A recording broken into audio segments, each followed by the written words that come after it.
حضرت عمر رضی اللہ تعالی عنہ کے زمانے میں ایک سرنگی نواز تھا۔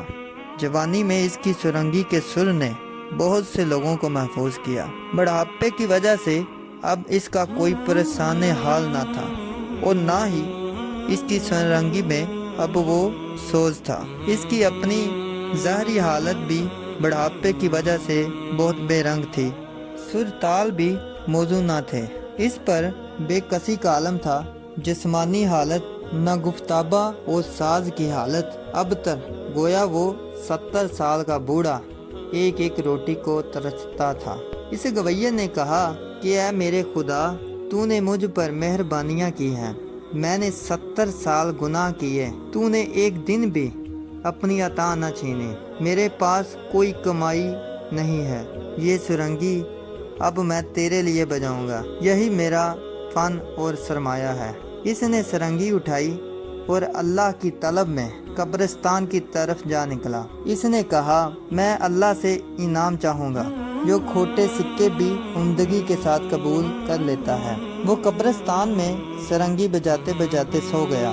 خواب میں اس کی روح نے دوسرا عالم دیکھ لیا اور خواہش کی کہ اسے دوسرے عالم میں رہنے دیا جائے۔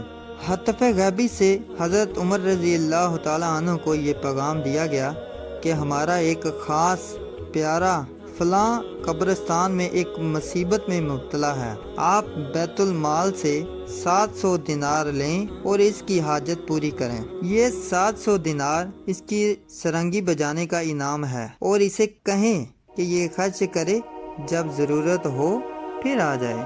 حضرت عمر رضی اللہ تعالیٰ عنہ فوری طور پر قبرستان پہنچے۔ وہاں انہوں نے بہت تلاش کیا مگر اس بوڑھے سرنگی نواز کے علاوہ کوئی نہ ملا۔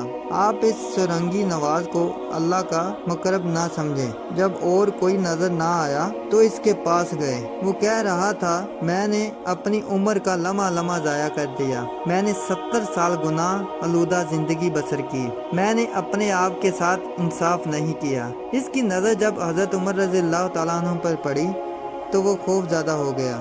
حضرت عمر رضی اللہ تعالیٰ عنہ نے دریافت کیا مجھ سے خوف نہ کریں، میں تو تیرے لیے خوشخبری لایا ہوں۔ اللہ نے تجھ پر سلام بھیجا ہے اور دریافت کیا ہے کہ غموں و تکلیفوں میں تیرا کیا حال ہے۔ اس کے علاوہ تجھے تھوڑا سا سرنگی بجانے کا انعام بھی بھیجا ہے، اسے خرچ کرو اور پھر اسی جگہ آ جانا۔